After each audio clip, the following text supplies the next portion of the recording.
Hello, disruptors, and welcome to another transformative episode of Mindset Mastery Moments, the podcast that guides you towards an empowered life of abundance and success. I'm your host, Dr. Alisa Whyte, your number one mindset disruptor. And today we are diving into the dynamic world of self-responsibility and self-love, exploring the transformative power of personal boundaries. This episode, I am calling it EmpowerYOU, the mastery of self-responsibility. In this episode, we'll redefine personal boundaries as the cornerstone of a mindset promoting self-responsibility. Let's embark on a journey to discover the profound difference between self-responsibility, self-love, and unlocking the secrets to a purpose-driven and fulfilling abundant life. I know we hear the term self-love so often, and for some of you, you've even heard the term self-responsibility. And for most of us, you're like, but aren't they the same? Well, my dear friend, they are not. And today, the first thing I want us to clarify is what is the difference between self-love and self-responsibility? So first, let's go with my own definition of what self-responsibility is. Self-responsibility is taking the reins of your life, making conscious choices, and being accountable for your decisions. It's important that you recognize your power to shape your own reality. Dear friend, that is what self-responsibility is. Now let's look at what I define self-love to be. Self-love is embracing and cherishing yourself, acknowledging your worth, and prioritizing your own happiness and fulfillment first. See, I'm not saying that you're not going to take care of people and you're not going to be kind and you're not going to be a loving being. I'm just saying that you are going to prioritize your own happiness and fulfillment first. And as you know, I say, from that place of an abundance, you are pouring from your overflow. What is the major differences between the two, self-love versus self-responsibility? Well, yeah, I thought about that, and I'm so glad you asked. I want you to think of the origin of power in both of those. Self-responsibility empowers you through the acknowledgement of your ability to influence your life. Self-love, on the other hand, empowers you by recognizing your intrinsic value and deservingness of a fulfilling life. So let's hash that out again. There is power in the origin of both self-love and self-responsibility. But self-responsibility empowers you through the acknowledgement of your ability to influence your life. And then self-love empowers you by recognizing your intrinsic value and deservingness of a fulfilling life. How do we see the difference in action? Self-responsibility centers around making conscious choices and taking charge of your destiny. Again, self-responsibility centers around making conscious choices and taking charge of your destiny. Self-love, on the other hand, focuses on nurturing a positive relationship with yourself and prioritizing your well-being. And so, I hope that you're able to see how self-responsibility is very much different from self-love, and you need both in action at all times throughout your day-to-day life to live the most empowered and fulfilling life. Let's look at how those two impact boundaries differently. Self-responsibility strengthens boundaries by fostering assertiveness and clear communication about your personal limits. And self-love enhances boundaries by instilling a deep understanding of what you deserve and what aligns with your values. When you're in the practice of self-love, it's really what's going on inside of you, right? And when it comes to the self-responsibility, is you from that place of full self-love, taking responsibility to express those boundaries, limitations, and even the empowerment to function in your best interests. So we're going to delve into that today, but not before we have a word from our sponsors. Welcome back, disruptors. Welcome back. You are listening to Mindset Mastery Moments, the podcast that empowers you to take control of your life, to create abundance and success. I am Dr. Alisa Whyte, and in this episode, we are transforming our mindset by taking a dip into the realm of personal boundaries, exploring how they serve as a sanctuary for your self-esteem and creating a roadmap for healthier relationships. Yes, as leaders, entrepreneurs, whatever you think you are, no matter where you work and what you do, healthy boundaries are responsible for creating healthy and rewarding relationships. Because listen, we're co-creating, and everyone in your circle is co-creating your life existence, and they're contributing or deducting from your success. So in this segment, we call it Get Your Shift Together. Yes, I said get your shift together. So we're going to do it as a powerhouse disruptor team. In this segment where we examine principles of personal boundaries that breed relief in our life's journey. Are you ready? Are you ready? Are you ready to get your shift together? Scientifically, personal boundaries serve as a crucial psychological shield. As research indicates, there is a role that it is preserving self-esteem when we set up personal boundaries. You see, personal boundaries, my dear friend, functions as a powerful tool for setting clear limits with others. And it also helps you convey the unacceptability of certain behaviors from people that are in your life. Studies show that individuals with well-defined personal boundaries often find themselves in less than ideal situations and relationships. So if you're on the path of creating healthy boundaries and resetting your people picker, this is definitely the episode for you. And if you know someone else who does need it, get them over here, because we're getting our shift together. Without those limits, without setting boundaries, we become susceptible to the whims of the people around us. Ultimately, personal boundaries are about respecting oneself and demanding respect from others, creating a solid foundation for psychological well-being, as evidenced by so much scientific research. So we have to set boundaries, and our lack thereof is costing us. So, are you ready for the shift? Well, let's get our shift together by relieving our souls today. And so I want you to think of the journey that we're about to embark on as we get our shift together as one that we're literally relieving our souls of the confusion, of the lack of not setting proper boundaries. This is so important for you, no matter where you are in your journey of growing, healing, or becoming what it is that you set out to be. So we are going to relieve our souls. And here's how we relieve our own mindset shift through personal boundaries. If you're taking notes, get your pen and paper.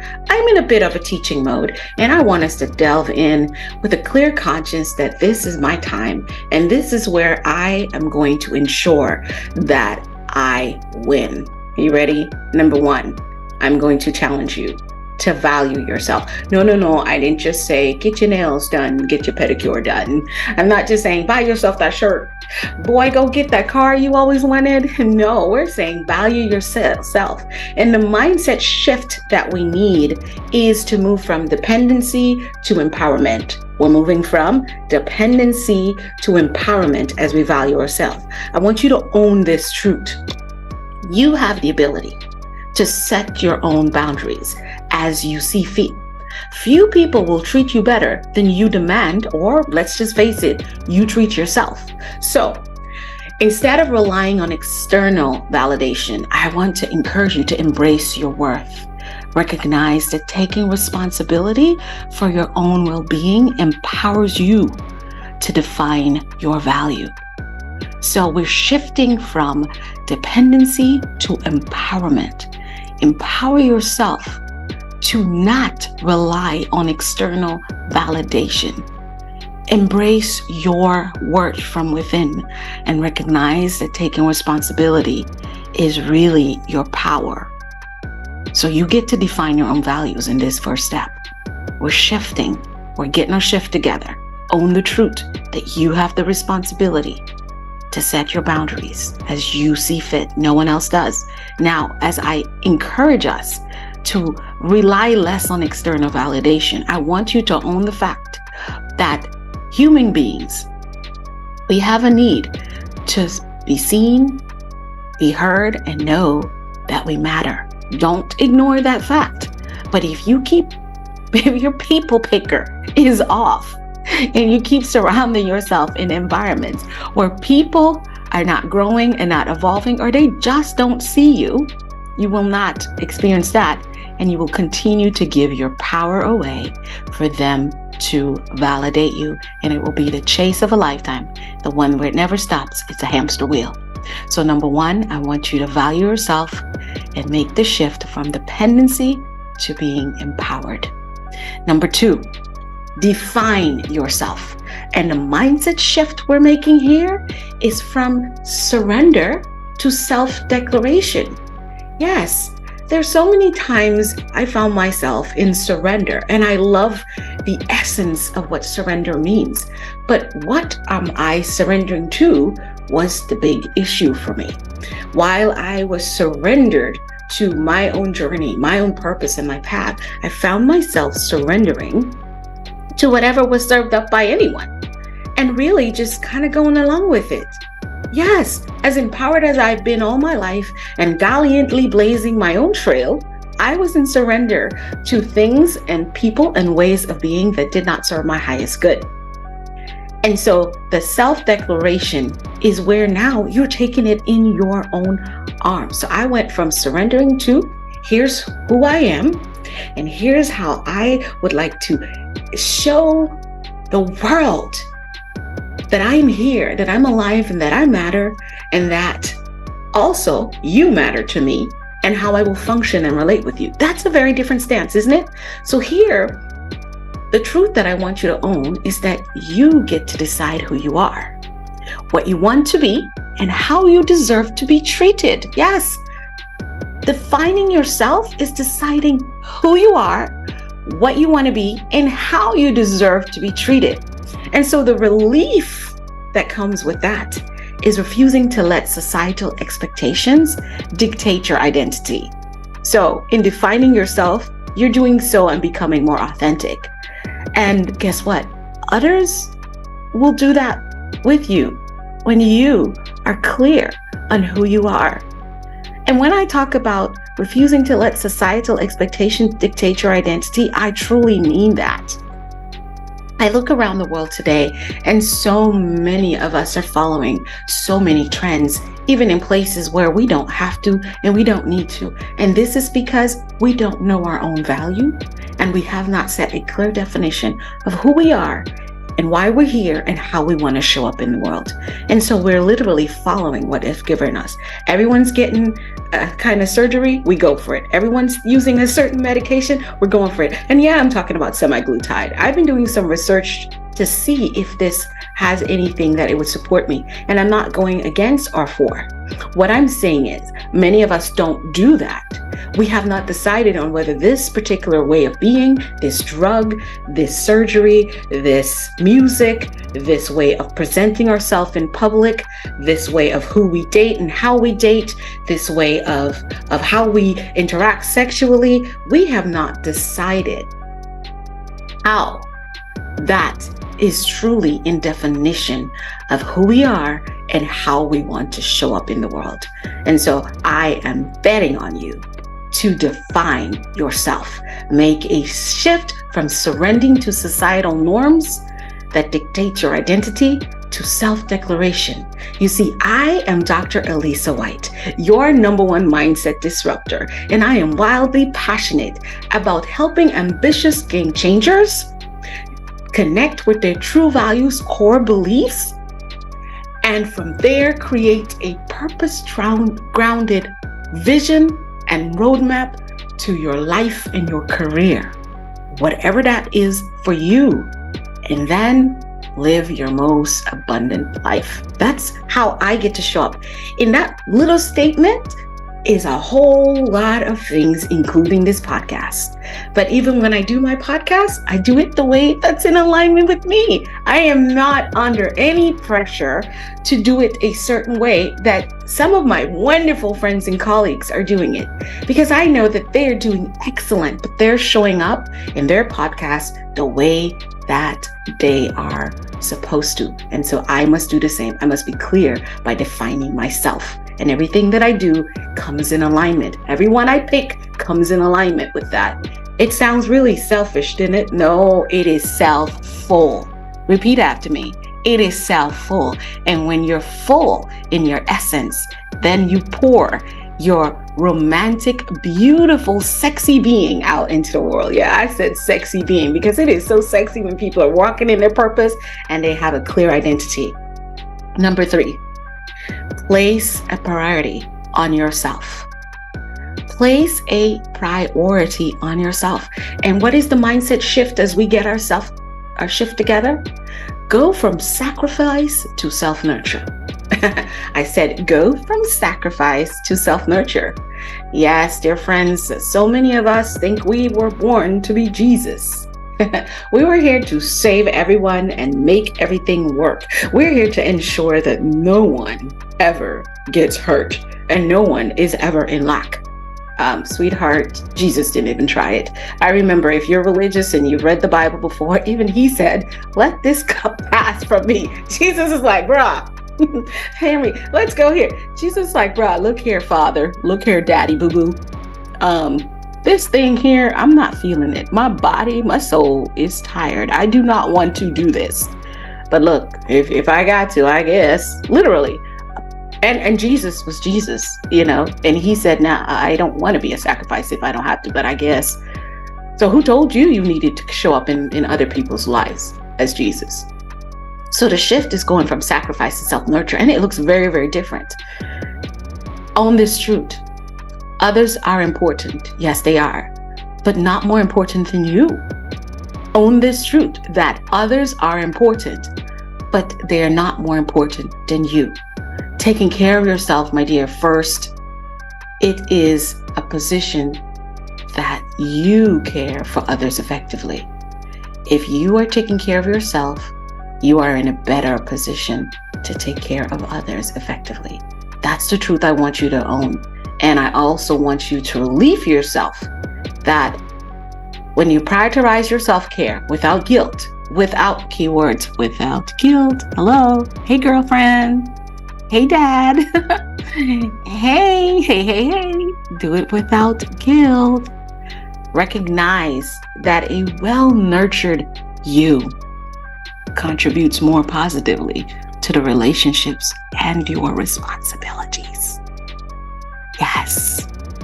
When you are in priority in your own life without guilt, you're well nurtured, and the you that shows up contributes more and very positively to everything that you do. Oh my gosh, don't you just love it?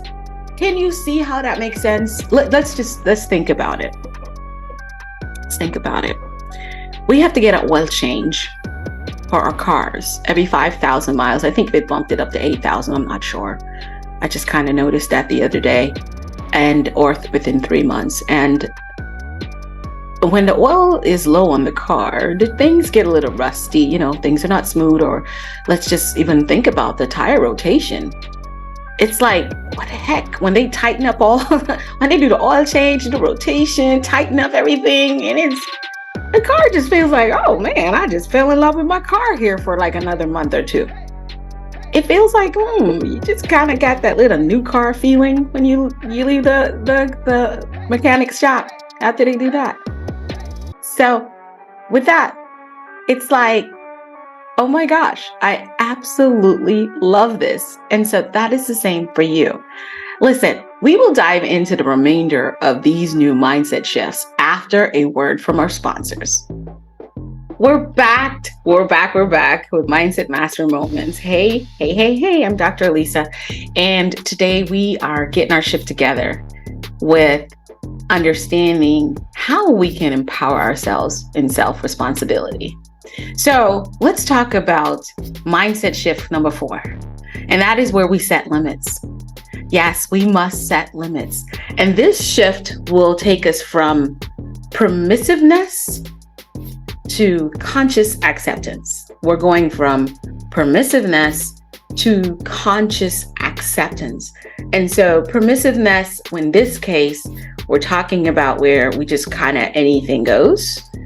And conscious acceptance is where you are actually thoughtfully in your conscious making decisions and setting those boundaries and limitations. You're not just going with the flow. You're not just going from, I haven't really thought about it, but I just kind of said yes. I kind of just did it. I kind of just went along, and damn, in hindsight, I really had no business being on with them. I really had no business doing that. I really had no business being here. I really had no business dating him. Like, there was all this red flags, and she definitely threw a lot of red flags, but you were in a permissive state. You were in a permissive state. You were not in conscious acceptance and setting your boundaries and limits. So that person had full reign. All right. So here, the truth I want you to own for yourself is to consider where your needs are not being met, and set limits in your life based on that. And because you are, as we said earlier, responsible, you get in life what you're willing to tolerate. I'm going to repeat that. You get in life what you are willing to tolerate. And so the relief that setting limits with a mindset shift from permissiveness to conscious acceptance is where you will break free from tolerating the intolerable, where you will set limits consciously, whether it's ending unproductive commitments or refusing emotional mistreatment. You see, a lot of us are alarmed when someone put hands on another person, or someone is starving another person, or someone is sexually assaulting another person. But we don't understand that it is sometimes even worse when we're emotionally mistreated, when we're abandoned, when we are ghosted. All those things cause deep-seated pain, as if someone was actually left, as if you were literally left and abandoned in another planet for extreme and graphic description. So when you set limits from a place of conscious acceptance, you're breaking free from the intolerable. Your soul aches. And that's how you know. Those conversations where you just come off feeling, and those activities when you're like, oh gosh, I did it one more time. I should not have done this. This is really getting to me. You keep doing it over and over again. You're literally tolerating the intolerable to your soul. Remember, we are a soul. We're not a body with a soul. We are a soul with a body. And so when you set conscious limits, ending unproductive commitments, like I had a time where I literally had to go and X out a lot of things that I was committed to because it did not resonate with my soul. Or maybe it did at one point, but then as time goes by, the rules of engagement changed for the others involved, but it did not include me in what my full-blown God-given purpose was. And so I had to end those commitments. And you don't have to yell, scream, cuss, and be bad friends with anyone to say, in essence and in the love and regard for our relationship, I am unable to commit to this any longer because it does not serve my highest good. And you can steal my words. That's exactly why I give it to you. Or you can be less prolific because, this is me. This is who I am. This is how I speak. You can say, this is not working for me. You could say, this does not work for me anymore, so I am going to have to end my input and my contributions to all this at such and such date. Some days it's immediate, and some days I would say mostly go for giving people a notice and being as diligent to commit to ending the commitment with the best and most excellent form, because whatever we put out in the world comes back as karma, and karma is not always bad. Karma does not even have a good or bad to it. Karma is just the boomerang effect. What you put out, it comes back to you. It's just how it works. So if you're putting out good, good's going to come back to you. So how you end things with people is going to determine how it comes back to you. And so refuse emotional mistreatment, whether it is a family member, your mom, your dad, your sister, your brother, a boyfriend, a girlfriend, a coworker, a boss, a best friend, your twin. You're going to have to say, I don't like this. When I was a teacher for young children years ago, I taught my students how to say, I don't like that. Stop. I don't like that. And that's because either someone was hitting them, someone was yelling, someone was taking their stuff. They didn't like it. I said, did you, when they say teacher, or Miss Alisa, and this one's doing that, I said, did you like it? They say, no, I didn't like it. I'm like, did you tell them?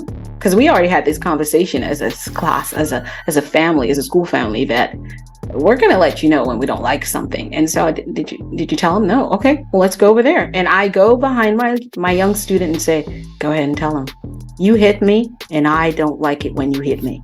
And if they say, you hit me and I don't like it when you hit me, I said, no, say it again. You hit me and I don't like it when you hit me. Say it again. You hit me and I don't like it when you hit me. And once they say it with the true gusto and anger, the other person stands back and be like, ooh, I'm sorry. Yeah. And sometimes they start crying. And seeing that reminds me that as adults, can you imagine where my students are? They're some of the most empowered beings. They're in college. Some of them are just graduating with their bachelors and things like that. But here's the thing. I know that has planted a seed of empowerment. And I looked at my own life as an adult at the time, and I realized that I was not in practice of what I was teaching the young children. And so I had to turn around, and now I literally say it. I don't like it. I just don't like it. And so in any work-related, whether it is a global board or in the presence of royal kings and queens, I tell them, I'm like, you just did that. And I will not call people out in public if I don't have to, unless they're being a big bully right there in public. Sometimes there are times I've had to address it, but mostly it's behind the scenes. Like, what you just did, I didn't like it. It didn't feel good. I don't know what your intentions are, and I'd love to listen to what your intentions are, but I'm asking you to refrain from doing it that way. And then I wait. And when I wait, I listen to what they have to say. I validate their intention, but I also remind them, don't do that way for me. It doesn't work when I'm around. But it was something that directly affected me or affected someone else, a teammate or someone that I am supervising. So remember to set your limits and do it with conscious acceptance that you might have to end unproductive commitments and refuse emotional mistreatment. This is a little bit of a longer episode, but we are doing it because this is so needed. And so if you have to listen to this in 2 parts, here's your chance. We're going into number 5. We're almost there. Number 5 is to make firm and clear boundaries. I repeat that, make firm and clear boundaries. And the mindset shift is for us to shift from isolation to healthy interdependence. I didn't say independence or codependence. I said interdependence. And here's the thing real quick. Know that independence is highly overrated. We like to think we're self-made. Oh, no one really helps me. No one cares. It's not true. We like to say it. You're mad, we're sad, whatever. You get a free pass for a few moments.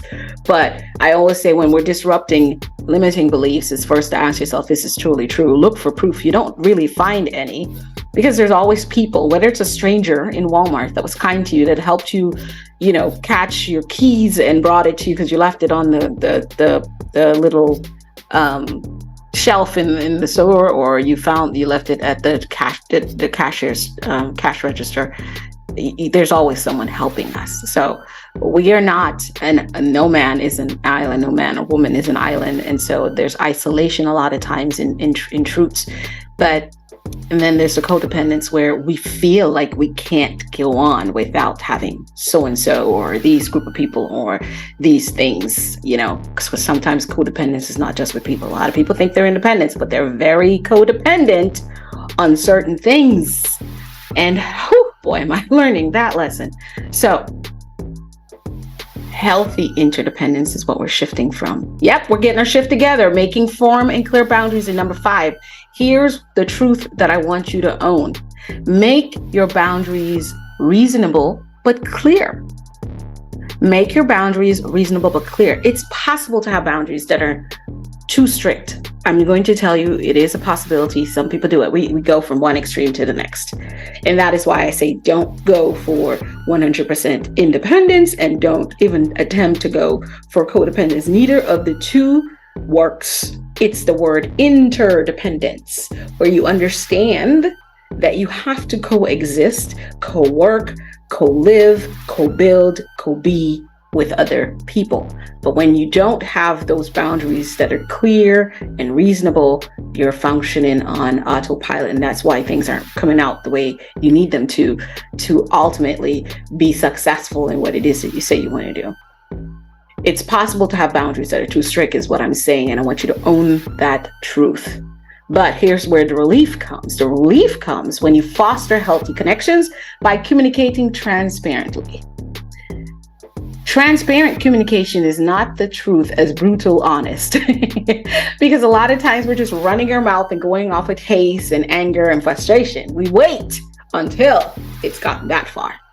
And we are not waiting to be clear in our communications and also very transparent. And I would say in some place, somewhat of surrender, because when you come to a conversation that is less than favorable, you're coming in surrender of, I'm not here to get in a fight, an argument with you. I'm going to share what's currently my understanding, my feeling, and what might seem like your truth at the moment. But the fact is, right? So we want to get to what the facts are and what the true exchange is. I'm feeling this way when you do that. And I'm not putting that responsibility on you, but we're co-creating this negative experience for me. And I want your input and your participation in solving this for me. And when I solve this uncomfortable feeling for me, that person benefits by not having to deal with my lousy attitude, you see? So fostering healthy connections by communicating transparently, it's being honest. And so everyone who knows me know, Alisa is going to tell you how she feels, and she's going to surrender to that. You are not necessarily trying to hurt me, but you're just doing your thing and you didn't realize it was hurting me. But here's the thing, we're going to fix it. Right? So avoid the isolation of overly strict boundaries, allowing for meaningful relationships. When you have too many crazy, wild boundaries, you're actually icing yourself out, which icing comes from the word isolation. Icing yourself out from benefiting from making meaningful relationships. So use that clear and concise and transparent, most importantly, communication. Let's go into number 6. And that is where we become flexible. Be flexible. Be flexible. Like, be flexible. And I don't mean yoga flexible. I mean body, mind, and soul flexible, right? Shift from being rigid to adaptive growth. Not be rigid. Don't be rigid. You're going from, the mindset shift here is from rigidity to adaptive growth. And what do I mean? Own this truth. You don't have to follow a rule at 100% of the time. You don't have to follow. And whoever does, like, where's Miss Perfect? Jesus didn't, right? Some flexibility in your personal boundaries tend to result in the best combination of happiness and success. That is the goal. Who does not want to be happy? Raise your virtual hand.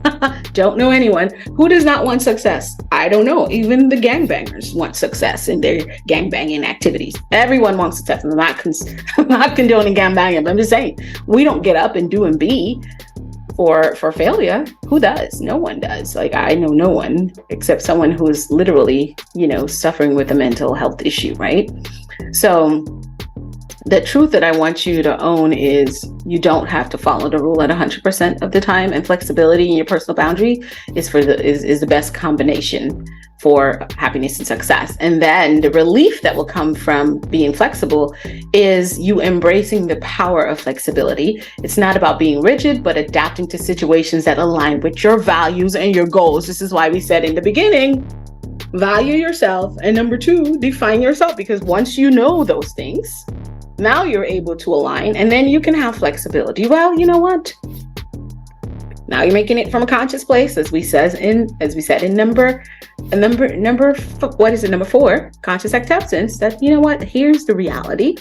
This is not a black and white thing with my boundaries, but they're there for a reason.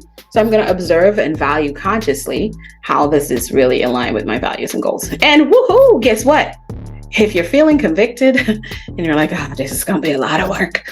Oh, Dr. Whyte, I feel like I've been on the treadmill for 100 years running with you on this one. Yes, this is a longer episode, but I want you to take it bite by bite. That's why I'm taking my time to go over it.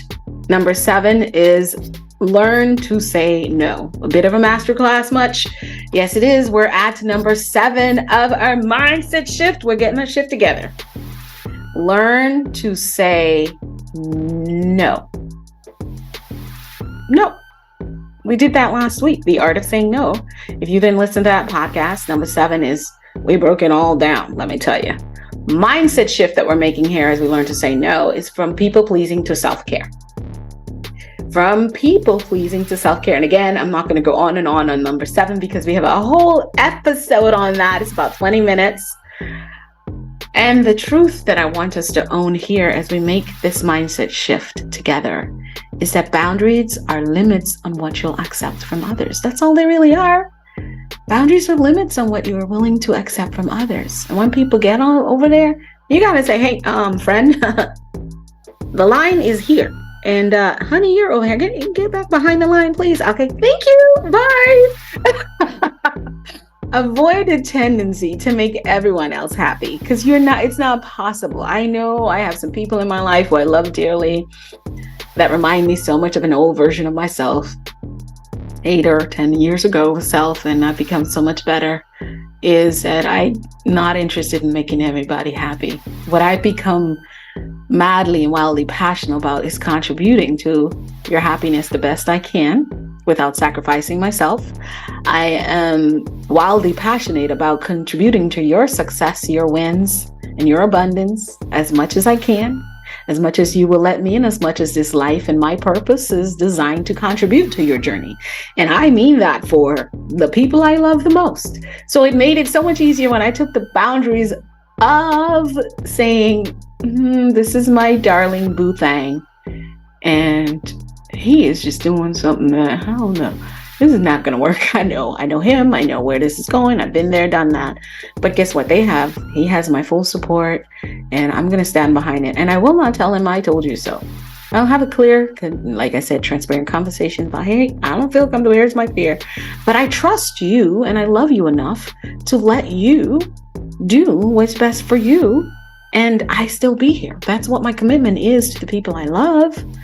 And so when I avoid the tendency to make everyone else happy because I'm telling them where I feel, but I'm not responsible for making him happy. He is. And so when he is going after what he wants in the way that he wants, he's happy. And then if it doesn't work out, he's sad. And guess who's going to be there? His partner, his bestie, that allows him to be himself and love him anyway, because I am loving from my overflow of how much I love myself. Do I want someone to be like, oh my gosh, you're going to make the biggest mistake doing that. You're going to waste our resources. And I don't. So why am I going to do that to someone else? See, when you are clear on who you are and are you manifesting your purpose, you're going to make mistakes. You're going to get off track sometimes. But the true people in your life are the ones who are always there with you, whether they're there physically, mentally, emotionally, they're always there and they don't ever give up on you. So those boundaries are limits on what you'll accept from others. And so the relief that comes with saying no is an act of self-care to you. And it's not selfish. As I said earlier, it is self-full. Experience the relief of prioritizing your well-being over constant people-pleasing. Your well-being is first. So if you are tired, you have to rest. So when you do get up and you do contribute to that program or that experience or whatever it looks like, you're at 100%. You see, a lot of people struggle to understand, why is she such a Scrooge? Well, why she doesn't do this holidays as an indicator for Alisa to rest. Or I go into my cocoon and I create. It's an option for me. That's how it's working for me in this window of my life. There was a time I was all about the holidays. Every holiday I wanted to be extra. I wanted to go out for fireworks and I wanted to have a tree and I wanted to have all the things. You don't even want to know how Guyanese does Christmas. We do a lot of wild, crazy stuff that is just fun and adorable. But there was a time in my life when that did not serve my highest good. And it's that period. And it's so hard to say, no, I can't be this involved. But here's where I can be involved. And many people are not willing to accept because I was as we would say, the excited jingle box, keeping everything going for those things. I was the festivity, the life of the party. And being a Libra, everyone knows that we're really not. We come out like that and then we go in and we're gone. We could be gone for a month after that. But because it was highly relied on. And then I had to learn how to say no. And it broke my heart because people weren't happy. But I stopped people pleasing and I prioritize my own well-being. And I encourage you to do the same because as you reconnect with those people and you become involved, you have to reintroduce them to the new version of yourself. And that's the one that really values yourself. Before we wrap it up, I want to give you the opportunity to get a word from our sponsors. I'll be right back. Woo! It has been a long journey. And so today, in conclusion, we have rewritten our life with purpose when we are setting up firm, steady, reliable boundaries that we understand there has to be some flexibility as we go along in how we set up that framework. You see, having boundaries is vital in your self-responsibility framework. You have the right to expect certain level of respect and consideration from others. You have a human right to expect a certain level of respect and consideration from others. If you lack any personal boundaries, and if you lack the essence of figuring out how to create those, and it's a challenge for you, I want to encourage you that now is the time to start taking better care of yourself. It really is, because adequate boundaries are not only good for your self-esteem and general mental health, but it's also good for the other aspects of your life as well. You also put yourself in a better position to care for your friends and family when you do that. So I want to give you an invitation. If you are finding it hard and you really struggle to even begin making these mindset shifts that we talked about in the second segment of this episode, I invite you to reach out to me. I do coach individuals on setting up roadmaps for success. And so boundary setting is an integral part of the work that I do with anyone. And I do it with people in the grocery store. Just because someone might express something, I was like, did you tell them no? Did you tell them you didn't like that? Did you tell them it didn't work for you? Because I have a sign on my head that says, talk to me, talk to me. And I guess that invites people. So there are times I'm going in the store now or in public, literally now putting a hat and a hoodie on and trying to hide the sticker on my forehead that says talk to me, because I really just want to get in and get out because strangers talk to me. And I'm blessed with that gift, right? But even then I have to learn how to say no and set the boundaries. Like, I got to get in and get out of this store, okay? So I invite you to reach out for coaching. You can either get a one-on-one session with me. I do free 15-minute discovery calls where we can look at what you want to work on, what you need on. You can go from weeks, months, and even just hours of coaching, depending on what works for you at a very affordable price. So reach out. My link is in the bio. You can email me very quickly and say, hey, Dr. Whyte, I'm going to need your help on this one. As we wrap up this episode, remember that mastering self-responsibility through personal boundaries is an ongoing journey, my friend. Subscribe to Mindset Shift Mastery to continue our exploration and our self-empowerment to rewrite the life of your dreams with purpose.